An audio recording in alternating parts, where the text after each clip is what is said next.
Good afternoon, everyone.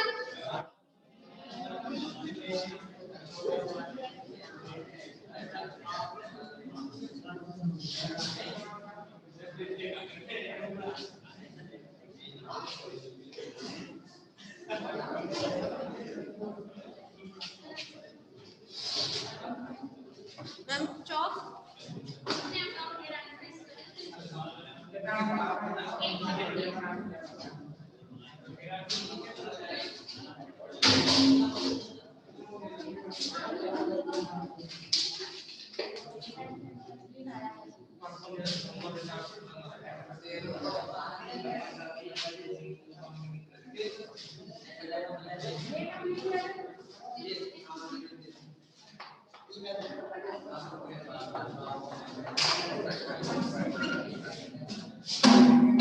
हाँ भाई first year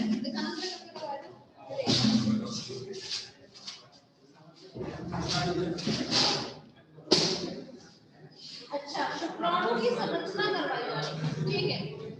समझा दिया था मैंने, समझा दिया था या सिर्फ डायग्राम बनवाया था? डायग्राम बनवाया था, ठीक है। तो जरा हाँ निकाल लीजिए अपने डायग्राम। देखिए क्लास, जब हम लोग बात करें शुक्राणु की संरचना के बारे में, तो शुक्राणु को हम 3 भागों में विभक्त करते हैं, शीर्ष, मध्य भाग और पूंछ, ठीक है। जब हम बात करें शीर्ष के भाग में, तो शीर्ष में 2 चीजें आती हैं, एक्रोसोम और न्यूक्लियस मतलब केंद्रक, ठीक है। 2 भागों से मिलकर बना होता है शुक्राणु का शीर्ष भाग, ठीक है। चलिए अब हम लोग बात करें तो उसमें देखिएगा, ठीक है। तो देखिए जब हम लोग बात करें जो केंद्रक है उसमें क्या उपस्थित होंगे, जीन्स। केंद्रक में तो जीन्स भी उपस्थित होंगे, ठीक है। सभी स्टूडेंट्स अपने डायग्राम में देखिए, मेरे से कंप्लीट नहीं कुछ लिखा हुआ, नीचे देखकर पढ़ें, ठीक है। तो जब हम लोग बात करें तो ये जीन्स जो होते हैं वो आपके अनुवांशिक लक्षणों के लिए उत्तरदायी होते हैं, जो एक पीढ़ी से दूसरे पीढ़ी में लक्षणों को लेकर जाएंगे, ठीक है। इसमें आप लोग हेड के नीचे मैंने 2 सेंट्रियोल बनाए हुए हैं, proximal centriole and distal centriole, मतलब समीपस्थ और दूरस्थ बनाए थे। ये दोनों सेंट्रियोल जो है एक दूसरे के समकोण पर उपस्थित होते हैं, मतलब एक के नीचे एक उपस्थित नहीं होते हैं। कैसे होंगे, समकोण, समकोण मतलब 90 डिग्री के एंगल पर, एक यहाँ है तो एक इस तरफ उपस्थित होगा, ठीक है। इसीलिए मैंने डिस्टल सेंट्रियोल शो नहीं किया है, सिर्फ लेबलिंग की है उस चीज, ठीक है। क्योंकि डिस्टल दूरस्थ सेंट्रियोल जो है एक्सियल फिलामेंट में उस पर बना दिया है मैंने, है ना, सेम, क्योंकि उस चीज को शो कर पाना या पॉसिबल नहीं होता, वो 90 डिग्री के एंगल पर है, ठीक है। तो ये तो बात रही आपके शीर्ष भाग की। अब हम लोग बात करेंगे अपने मध्य भाग की। तो मध्य भाग में आपके जो सेंट्रियोल होते हैं, एक तो है प्रॉक्सिमल मतलब जो सबसे ऊपर की तरफ समीपस्थ सेंट्रियोल, और एक होता है नीचे की तरफ डिस्टल सेंट्रियोल। ये डिस्टल सेंट्रियोल जिम्मेदार होता है बेसल ग्रेन्यूल बनाने के लिए, इसके लिए आधारिक कणिका बनाने के लिए। ये आधारिक कणिका जो है आप लोग जानते हैं क्या करता है, आधारिक कणिका आपके फ्लैजिला वगैरह को बनाने के लिए उत्तरदायी है। आप लोगों को सीरिया फ्लैजिला बताया था, तो ये कहा गया था सीरिया फ्लैजिला का उद्गम कहां से होता है, आधारिक कणिका से, बताया था ना। तो यहाँ पर जो दूरस्थ है, दूरस्थ सेंट्रियोल जो है ये हमेशा अक्षीय तंतु बनाएगा, मतलब एक्सियल फिलामेंट, ठीक है। एक्सियल फिलामेंट का निर्माण करता है। ये एक्सियल फिलामेंट जो है आगे चलकर क्या बनाएंगे, बेसल ग्रेन्यूल बनाते हैं। कोई परेशानी, इसमें माइटोकॉन्ड्रिया उपस्थित होते हैं। क्या उपस्थित होते हैं मध्य भाग में, माइटोकॉन्ड्रिया। अब चूंकि माइटोकॉन्ड्रिया उपस्थित है तो माइटोकॉन्ड्रिया को क्या बोलते हैं, शक्ति ग्रह। शक्ति ग्रह मतलब ये क्या चीज देता है, ऊर्जा प्रवाहित करता है, ऊर्जा देगा। क्वेश्चन आता है क्यों देगा, जिससे शुक्राणु को गमन करने में आसानी हो, ठीक है ना। तो शुक्राणु के गमन के लिए, गति के लिए उसको क्या देता है, ऊर्जा देगा, पहली खास बात। दूसरी खास बात, ये जो माइटोकॉन्ड्रिया होते हैं इसमें स्पेशल टाइप के किण्वक, किण्वक मतलब आपके एंजाइम्स उपस्थित होते हैं, ठीक है, जिन्हें हम लोग बोलते हैं ऑक्सीडेटिव एंजाइम्स मतलब किण्वक, या फिर ऑक्सीडेटिव फॉस्फोराइलेशन, ठीक है ना। जिसे हम लोग हिंदी में भी शायद यही बोलते होंगे, ऑक्सीकारक फॉस्फोरिलेशन, ठीक है। हिंदी में ही बोलते हैं। तो किसमें उपस्थित होते हैं ये एंजाइम्स? आपके माइटोकॉन्ड्रिया में। कल भी बताया था माइटोकॉन्ड्रिया जो है वो किस तरह उपस्थित होता है? एक स्पाइरल फॉर्म में, लाइक दिस। यही बताया था कल भी, ठीक है। तो यहाँ पर कंप्लीट होता है इसका मध्य भाग। फिर हम लोग बात करेंगे टेल रीजन के बारे में। तो टेल रीजन जो है, इसका पूंछ वाला भाग जो है वो कहाँ पर उपस्थित होता है? इस मध्य भाग के पश्च भाग में, मतलब इसके पीछे वाले भाग से शुरू होता है, ठीक है। मध्य भाग और पश्च भाग, ये मतलब मध्य भाग और आपकी पूंछ, इन दोनों के बीच में एक पोजीशन, एक संरचना पाई जाती है जिसे हम बोलते हैं रिंग सेंट्रियोल। ये रिंग सेंट्रियोल का एक्चुअली काम क्या है पता नहीं है, मगर ये क्या करता है? मध्य भाग और पूंछ इन दोनों को अलग अलग करता है। हमें पता चल जाता है कि यहाँ पर अगर रिंग सेंट्रियोल उपस्थित है तो मतलब इससे पहले का भाग मध्य भाग है, उसके बाद का भाग पूंछ भाग है। समझ में आया? रिंग सेंट्रियोल, मगर उसका मेनली कार्य क्या है अभी तक पता नहीं है, ठीक है। कोई परेशानी? समझ में आया? गुड। चलिए अब हम लोग बात कर लेते हैं शुक्राणु के प्रकार के बारे में।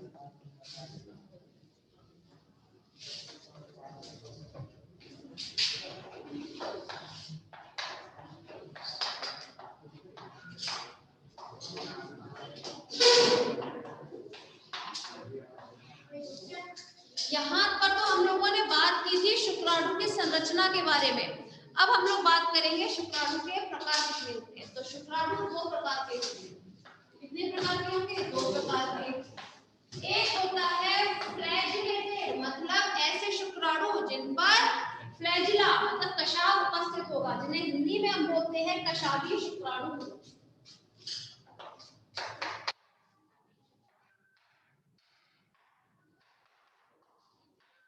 कशावी शुक्राणु, अकशावी।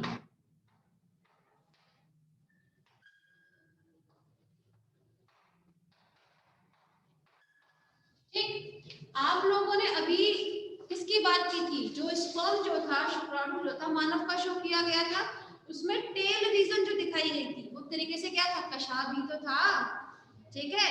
तो ऐसे शुक्राणु जिनमें कशाव उपस्थित होता है उन्हें किसमें रखते हैं? कशावी शुक्राणु में। और ऐसे शुक्राणु जिनमें कशाव मतलब टेल रीजन जो है वो अनुपस्थित होगा, उसे हम रखेंगे अकशावी शुक्राणु। कोई परेशानी नहीं? तो कुछ डायग्राम बना लीजिए।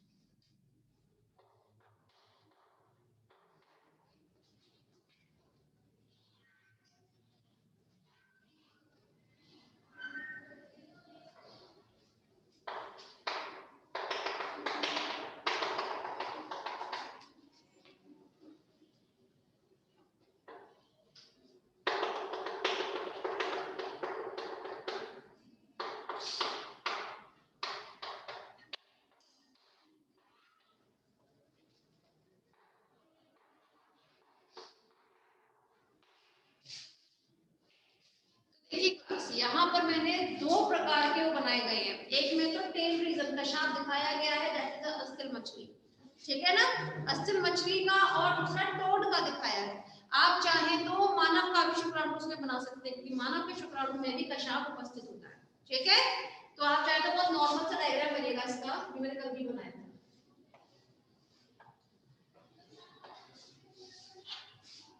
ऐसे तो बनाया था कल, बहुत छोटा सा। इसमें मैंने आपको इसके मिड भाग में एक बात बताई थी कि इसमें एक्सियल फिलामेंट उपस्थित होता है, ठीक है, जो आगे चलकर क्या बनाता है? आधारी कणिका, ठीक है। आधारी कणिका क्या चीज बनाता है? आपका कशाव या फिर सीलिया पक्षमाव। यही तो बताया था कि सीलिया फ्लैजिला के निर्माण के लिए उत्तरदायी होता है। तो यहाँ पे उत्तरदायी इस चीज के लिए था, इसीलिए वहां पर आपका बेसल ग्रेन्यूल उपस्थित था मिड भाग में। समझ में आया? चलिए ड्रॉ कीजिए, फिर आगे बात करें।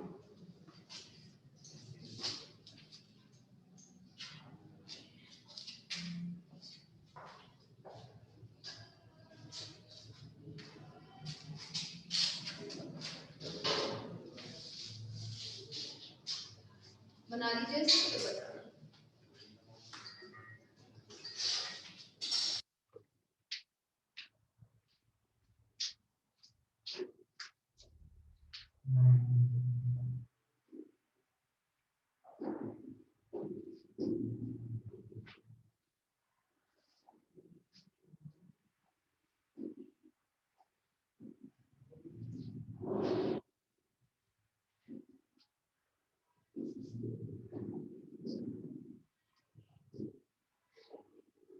हो गया? हो गया। हेडिंग लिखिएगा शुक्र जनन। अभी हम लोगों ने बात किसकी की थी? एक तो संरचना कर लिया है, शुक्राणु की संरचना और वृषण की संरचना। हो गया ना वृषण की संरचना? तो क्या बताया था वृषण की संरचना में?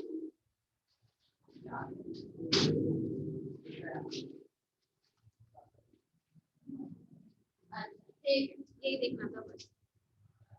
लिखें आप शुक्र जनन।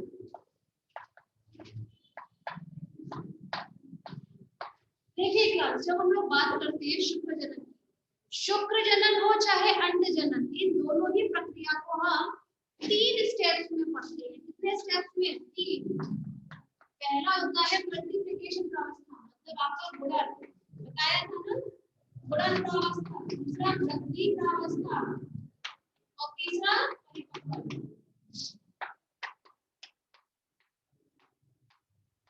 आप चाहे तो तीनों लिख लीजिएगा स्टार्टिंग में, फिर मैं इसको अच्छे से करती हूँ डिस्क्राइब।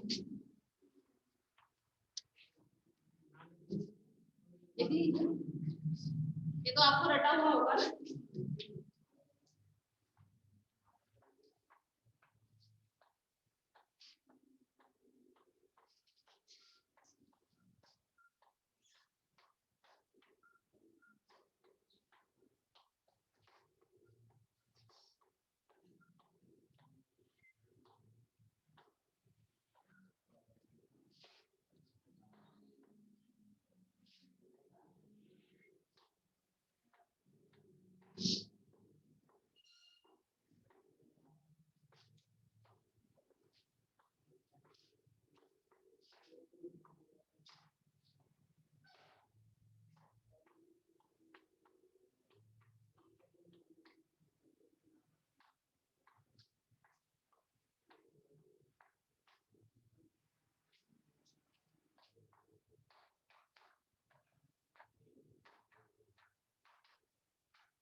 हो गया?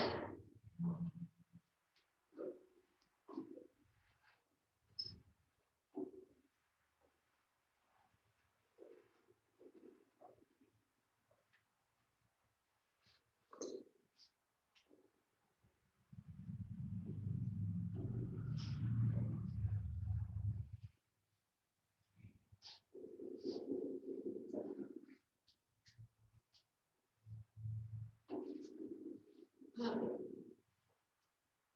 सभी ने लिख लिया ना? अब देखिए समझिएगा, यहाँ पर हम लोग बात कर रहे हैं अपने शुक्र जनन के बारे में, ठीक है? मतलब शुक्र जनन किसे कहते हैं? शुक्राणुओं का निर्माण, ठीक है ना? ये एक ऐसी प्रक्रिया है जिसमें शुक्राणुओं का निर्माण होता है। तो शुक्राणुओं का निर्माण होता है किसमें? आपकी जर्म सेल्स में, मतलब जर्म कोशिका, ठीक है? तो यहाँ पर मैंने ली प्रिमोर्डियल जर्म सेल्स। प्रिमोर्डियल जर्म सेल्स मतलब है जो आपके शुक्राणु है, जो ऐसी कोशिका जिनसे शुक्राणुओं का निर्माण होना है, ठीक है? तो उसकी पूर्व की कोशिकाओं को हम बोलते हैं प्रीमोर्डियल जर्म सेल्स, ठीक है? तो मैंने यहाँ लिखा हुआ है सिर्फ जर्म कोशिका। आप लोग जानते हैं जर्म कोशिका में तो होगा भाई शुक्राणुओं का निर्माण। तो यहाँ पे जर्म कोशिका कैसी है? डिप्लॉयड है। डिप्लॉयड मतलब द्विगुणित है, ठीक है? इस द्विगुणित कोशिका में अब सबसे पहले होगा समसूत्री विभाजन। क्या होगा? समसूत्री विभाजन। क्या होता है?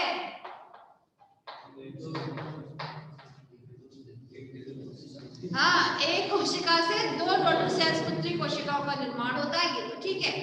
लेकिन समसूत्री विभाजन में मतलब ऐसा विभाजन जिसमें नंबर ऑफ क्रोमोसोम्स, मतलब गुणसूत्रों की संख्या जो है वो बराबर रहती है, उसमें आधा नहीं होती है ना? ऐसे पैतृक कोशिका में उतने ही बनने वाली पुत्री कोशिकाओं में भी होती है, ठीक है? तो यहाँ पर समसूत्री विभाजन हुआ इन जन्म कोशिकाओं में, ठीक है? तो उसमें 2n, ये भी 2n मतलब डिप्लॉयड थी ये भी, तो ये भी कैसी होगी? डिप्लॉयड। तो बनने वाली जो पुत्री कोशिकाएं हैं इन्हें हम बोलते हैं स्पर्मेटोगोनिया। क्या बोलेंगे? स्पर्मेटोगोनिया। ये स्पर्मेटोगोनिया जो है ये बनने वाली प्रथम कोशिकाएं, पहली बात। दूसरी बात, इनमें फिर से समसूत्री विभाजन होगा। क्यों होगा? इसमें कई बार होता है एक्चुअली ऐसा, समसूत्री विभाजन कई बार होता है। क्यों होता है? क्योंकि ये प्रवस्था ही आपकी गुणन प्रवस्था है। गुणन प्रवस्था मतलब यहाँ पर मल्टीप्लिकेशन होगी, ठीक है ना? जितने ज्यादा से ज्यादा स्पर्मेटोगोनिया बन जाए उतना अच्छा है, क्योंकि जितने स्पर्मेटोगोनिया बनेंगे उतने ही ज्यादा आपके शुक्राणुओं का निर्माण होगा, है ना? तो मतलब तो अच्छी बात है इसके लिए। तो यहाँ पर आपके क्या होगा? समसूत्री विभाजन होगा, ठीक है? तो बनने वाली क्या हो जाएंगी? स्पर्मेटोगोनिया। समझ में आया?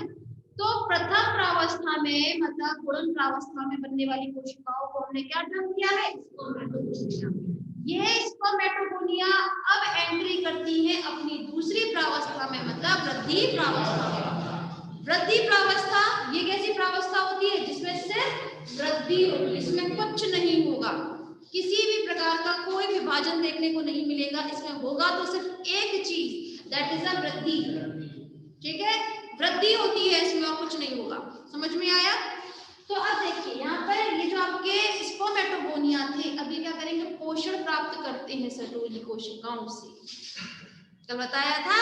तो सिर्फ वृद्धि करेंगे और कुछ नहीं करेंगे। कल मैंने बताया था कि सबको मैं लाइन में से लिख रही हूँ कि आप लोग को याद करनी है। स्पर्मेटोगोनिया, स्पर्मेटेड या स्पर्मेटोसाइट, स्पर्मेटेड और फिर स्पर्म्स, ये लिखवाया था पूरा एक सीक्वेंस में, है ना? और कहा था ये चीजें मैं आपको आगे पढ़ाऊंगी, है ना? इसी चीज को आप देखिए, यहाँ पे स्पर्मेटोगोनिया बने थे। स्पर्मेटोगोनिया अब क्या करेगी? इससे वृद्धि करेगी, अपनी सटोली सेल से पोषण प्राप्त करेगी। समझ में आया? वृद्धि की है, किसी भी प्रकार का कोई विभाजन नहीं है, ना तो समसूत्री विभाजन ना ही अर्धसूत्री विभाजन, ठीक? किसी भी प्रकार का कोई विभाजन नहीं होगा। क्वेश्चन यहाँ पर पूछा जा सकता है, इसलिए याद रखिएगा। शुक्र जनन या अंट जनन, इसमें कौन सी प्रावस्था ऐसी है जिसमें किसी भी प्रकार का विभाजन नहीं नहीं होता तो होगा वृद्धि प्रावस्था, क्योंकि वृद्धि प्रावस्था में सिर्फ और सिर्फ वृद्धि होगी, विभाजन नहीं होगा, ठीक है। जबकि उससे पहले होता है समसूत्री विभाजन और वृद्धि प्रावस्था के बाद में होगा अर्धसूत्री विभाजन, ठीक है। तो अब देखिए यहाँ पर जो वृद्धि प्रावस्था जो है इसमें बनने वाली जो कोशिकाएं हैं उन्हें हम लोग बोलते हैं स्पर्मेटोसाइट। साइट मतलब कोशिका से, ठीक है। अब चूंकि ये प्राथमिक है, प्राथमिक क्यों है? क्योंकि इनका निर्माण हुआ है स्पर्मेटोगोनिया से, ठीक है। स्पर्मेटोगोनिया ने जब वृद्धि की अपनी, ठीक, तो उनको हमने नाम क्या दिया है? प्राथमिक स्पर्मेटोसाइट। समझ में आया? तो ये जो प्राथमिक स्पर्मेटोसाइट्स होती है अब ये चली जाती है अपने अंतिम चरण की तरफ, दैट इज अ परिपक्वन प्रावस्था। समझ में आया? परिपक्वन प्रावस्था में कौन जाएगी? आपकी प्राथमिक स्पर्मेटोसाइट। कोई परेशानी है दोनों प्रावस्थाओं को लेकर? सेकेंड ईयर पूछ लीजिए। समझ में आया ना? अब क्या होता है, ये प्राथमिक प्रावस्थाओं में अब होगा अर्धसूत्री विभाजन। क्या होगा? अर्धसूत्री विभाजन।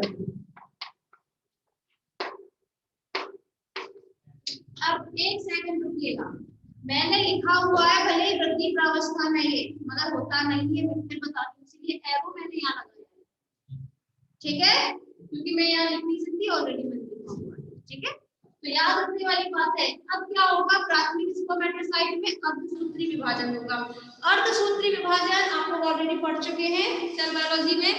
अर्धसूत्री विभाजन हमेशा कितने स्टेज में करते हैं? चरण में, 2 चरण में कंप्लीट करते हैं, मियोसिस फर्स्ट और मियोसिस सेकंड। मियोसिस फर्स्ट में हम क्या कहते थे? नंबर ऑफ क्रोमोसोम्स जो है वो आधे रह जाते हैं। अर्धसूत्री विभाजन का मतलब क्या है? ऐसा विभाजन जिसमें गुणसूत्रों की संख्या जो है आधी हो जाती है, ठीक है। ये तो होता है। प्राथमिक स्पर्मेटोसाइट जो थी आपकी वो द्विगुणित थी, हैप्लॉइड नहीं है, डिप्लॉइड है, ठीक है। अब डिप्लॉइड कोशिकाओं में जब अर्धसूत्री विभाजन होगा तो बनने वाली कोशिकाएं कैसी हो जाएंगी? हैप्लॉइड। इतना तो जानते हैं ना, मियोसिस फर्स्ट में अर्धसूत्री विभाजन प्रथम में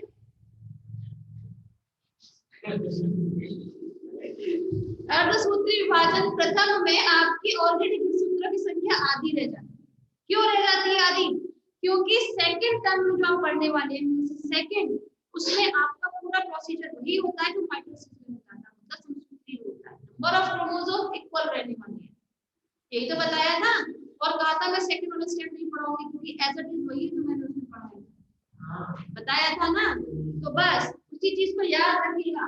अब आपके पास अर्धसूत्री विभाजन होता है स्पर्मेटोसाइट्स में, तो नंबर ऑफ क्रोमोसोम गुणसूत्रों की संख्या आधी रह गई, बनने वाली कोशिकाओं को हम बोलेंगे द्वितीयक स्पर्मेटोसाइट। समझ में आया? द्वितीयक स्पर्मेटोसाइट में अब होगा अर्धसूत्री विभाजन द्वितीय, ठीक। अर्धसूत्री विभाजन द्वितीय होगा। अर्धसूत्री विभाजन द्वितीय का मतलब है नंबर ऑफ क्रोमोसोम जो है गुणसूत्रों की संख्या जो है वो एज इट इज रहेगी। यहाँ पर द्वितीय गुणसूत्र जो बने हैं हमारे, मतलब द्वितीय स्पर्मेटोसाइट जो है वो कैसे है? अगुणित है, हैप्लॉइड है। इसमें अब हमारा मियोसिस सेकंड होगा तो नंबर ऑफ क्रोमोसोम उतने ही रहेंगे, ये भी हैप्लॉइड है, बनने वाली कोशिकाओं में भी हैप्लॉइड ही रहेंगी। कोई परेशानी? समझ में आया? तो यहाँ पर अब बनने वाली जो कोशिकाएं होती है द्वितीयक स्पर्मेटोसाइट से क्या हो जाएगा आपका? स्पर्मेटेड। समझ में आई?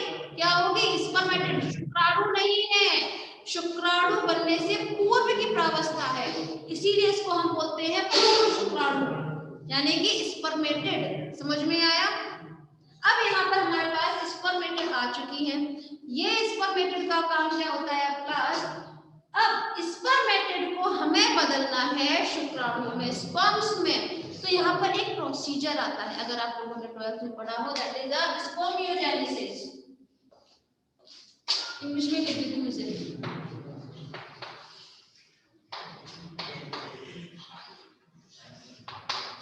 ठीक है। स्पर्मियोजेनेसिस, क्योंकि इसका दिया हुआ, ठीक है।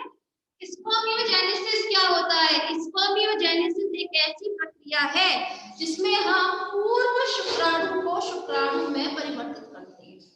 समझ में आया? बनने वाले पूर्व शुक्राणु कितने थे? 4। तो बनने वाले शुक्राणु कितने हो जाएंगे? 4। तो आपकी एक जन्म कोशिका कोशिका से कितने शुक्राणुओं का निर्माण हुआ? 4। समझ में आया? कोई परेशानी? इस तरह से आपका शुक्र जनन कंप्लीट होता है 3 प्रावस्थाओं में। ठीक, तो यहाँ पर पहले था आपका गुणन प्रावस्था जिसमें मल्टीप्लाई होती है बनने वाली कोशिकाओं को हमने स्पर्मेटोगोनिया बोला था। फिर वृद्धि प्रावस्था जिसमें सिर्फ स्पर्मेटोगोनिया जो है वो वृद्धि करेगी, तो कुछ नहीं करेगी।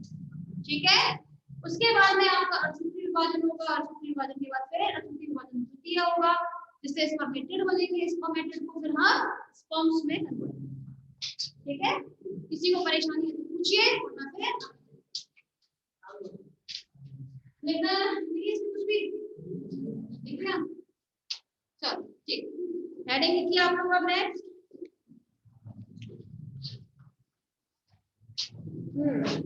एक्रोसोम का निर्माण पूछा जाता है। एक्रोसोम का निर्माण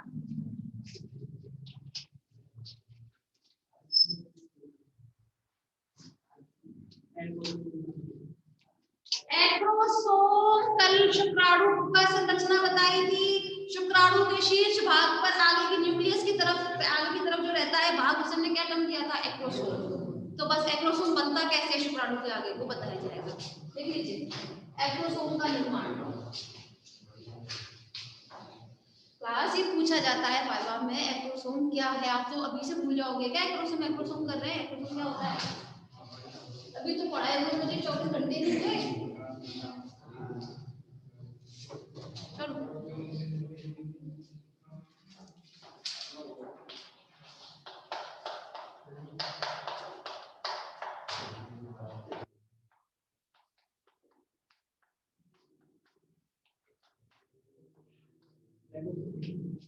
हाँ भाई एक्रोसोम। चलो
को आप चाहे तो कड़ लिख लीजिएगा, एक्रोसोमल कड़।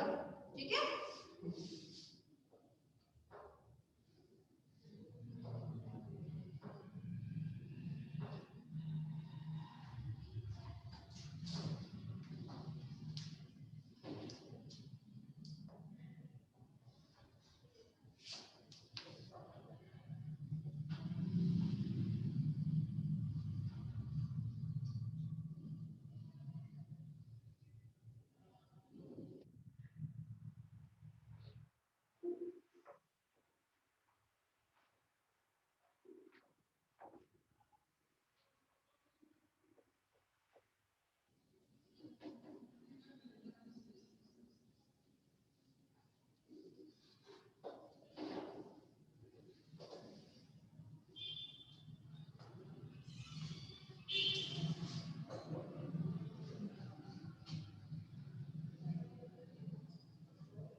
देखिए क्लास, यहाँ पर अब हम लोग बात करेंगे एक्रोसोम के निर्माण के बारे में, ठीक है। तो एक्रोसोम का निर्माण गोल्जी बॉडी के विघटित होने से होता है। मतलब गोल्जी बॉडी जब टूट जाती है, ठीक है, तो उस टूटी हुई गोल्जी बॉडी से अब क्या बनता है, एक्रोसोम बनेगा। कैसे बनेगा, ये यहाँ पर मैंने दिखाया हुआ है केंद्रक। आप लोग जानते हैं शुक्राणु का जो शीर्ष भाग होता है वो दो भागों से मिलकर बना होता है, एक्रोसोम और केंद्रक। तो केंद्रक के आगे की तरफ जो गोल्जी बॉडी है, ठीक है, विघटित गोल्जी बॉडी, ठीक है, ये यहाँ पर से कुछ गोल्जी बॉडी के कण जो होते हैं ये संघनित हो जाते हैं, मतलब डेंस फॉर्म में आ जाएंगे, बहुत पास आने की वजह से ये गोल्जी बॉडी जो है कुछ कणनुमा संरचना में आ जाती है। जैसे हम लोग बोलते हैं एक्रोसोमल ग्रेन्यूल्स या फिर एक्रोसोमल कण, ठीक है। ये पहले आपका डायरेक्ट नहीं बनेगा एक्रोसोमल ग्रेन्यूल, पहले बनता है एक्रोसोमल, मतलब पूर्व एक्रोसोमल कण माने चलिए। क्या बनता है, पूर्व एक्रोसोमल कण, ठीक है। पूर्व एक्रोसोमल कण जो है अब क्या होता है, धीरे धीरे करके ये जो आपका केंद्रक था इसके एक तरफ आकर चिपक जाता है, ठीक है। और जैसे ये चिपकता है बाकी का जो ये आपका है गोल्जी बॉडी, ठीक, आप लोग जानते हैं शुक्राणु है, उसमें साइटोप्लाज्म भी होगा, कोशिका द्रव्य। कोशिका द्रव्य जो है, ज्यादा कोशिका द्रव्य जो होगा शुक्राणु में से वो बाहर निकाल दिया जाता है जो शुक्राणु बनते हैं उस दौरान, ठीक है। क्यों निकाला जाता है, वो से भी निकाला जाता है क्योंकि जितना ज्यादा कोशिका द्रव्य उसमें मौजूद होगा उसको गति करने में उतनी ही परेशानी होगी। क्यों होगी, कोशिका द्रव्य से शुक्राणु का भार बढ़ जाएगा, ठीक है। जितनी ज्यादा भार बढ़ेगा उसको गति करने में उतनी ज्यादा परेशानी होगी। तो इसीलिए यहाँ पर पहले तो कोशिका द्रव्य निकाल दिया जाता है जो एक्सेस है, एक्सेस मतलब ज्यादा है, तो हमारी रिक्वायरमेंट से ज्यादा होती है चीज उसको हम एक्सेस बोलते हैं, ठीक है। तो उस एक्सेस साइटोप्लाज्म के साथ साथ यहाँ पर जो और आपका एक्स्ट्रा गोल्जी बॉडी था उसको भी हटा दिया जाता है, ठीक है। तो यहाँ पर रह जाता है आपका पूर्व एक्रोसोमल ग्रेन्यूल, ठीक है। ये पूर्व एक्रोसोमल ग्रेन्यूल यहाँ पर चिपक गया था, इसके ऊपर की तरफ आकर एक कैप बनने लगती है। कैप समझते हैं ना, टोपी नुमा संरचना, ठीक है, ये बनने लगती है। यहाँ पर देखिए ये टोपी नुमा संरचना धीरे धीरे करके केंद्रक के चारों तरफ फैलने लगती है, ठीक है। और धीरे धीरे करके क्या बना देती है, आपका एक्रोसोम। आप लोग जानते हैं जो शुक्राणु होता है, शुक्राणु के जितना पूरा शुक्राणु, ठीक, उस पूरे शुक्राणु के ऊपर प्लाज्मा लेमा का क्या चढ़ा रहता है, एक आवरण। आप लोग जानते हैं प्लाज्मा लेमा क्या होता है, क्या होता है प्लाज्मा लेमा, हैं जी, बिल्कुल सही बात, कोशिका झिल्ली होती है ना, सेल मेम्ब्रेन जानते हैं, तो सेल मेम्ब्रेन को ही हम प्लाज्मा लेमा बोलते हैं। ये क्वेश्चन पूछा जाता है 1 मार्क में, प्लाज्मा लेमा क्या है, आपको पता होना चाहिए, आपको पता ही नहीं प्लाज्मा लेमा, जबकि आप लोग जानते हैं कोशिका झिल्ली तो जानते हैं, प्लाज्मा लेमा नहीं जानेंगे, है ना। प्लाज्मा लेमा मतलब कोशिका झिल्ली को बोला जाता है, वहां आपकी हेल्प करने कोई नहीं आएगा उसको पर्टिकुलर वर्ड बताने, ठीक है। तो इसके चारों तरफ, पूरे शुक्राणु के चारों तरफ प्लाज्मा लेमा का एक आवरण मौजूद होता है, समझ में आया। तो इस तरह से गोल्जी बॉडी से किसका निर्माण होता है, एक्रोसोम का। ये एक्रोसोम एक्चुअली बहुत ज्यादा जरूरी होता है शुक्राणु के लिए। क्यों जरूरी होता है, इस एक्रोसोम में बहुत स्पेशल टाइप के विशिष्ट प्रकार के एंजाइम्स पाए जाते हैं। ये एंजाइम्स जो है क्या काम करते हैं, जो अंड झिल्ली होती है ना उनको घुलने का काम करते हैं। ये सब चीज बताई जाएगी जब आपको फर्टिलाइजेशन पढ़ाया जाएगा, निषेचन, कि जब शुक्राणु और अंडाणु पास में आते हैं तो उस दौरान,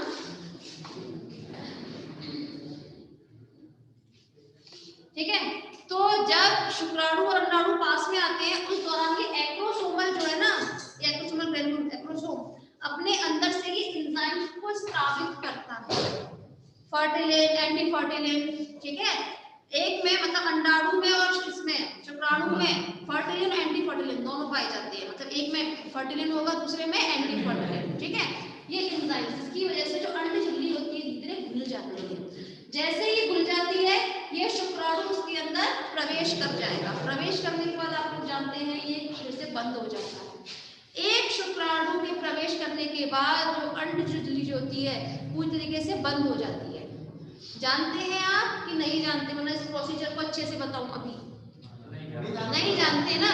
तो देखिए क्लास, हमेशा आप लोग जानते हैं कि निषेचन के दौरान, ठीक है, एक से ज्यादा शुक्राणु प्रवाहित किए जाते हैं, चाहे जल में प्रवाहित किए जाएं चाहे जैसे भी, ठीक है।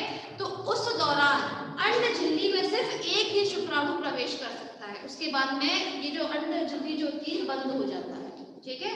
आप लोग जानते हैं, 12th में पढ़ाया होगा ट्विंस के बारे में, है ना, जो यहाँ पे जुड़वा बनते हैं। जुड़वा बनने का रीजन क्या होता है, जब एक समय में दो शुक्राणु एक साथ अगर प्रवेश कर जाते हैं किसी अंडे में, तब जुड़वा बच्चों का जन्म होता है। समझ में आया?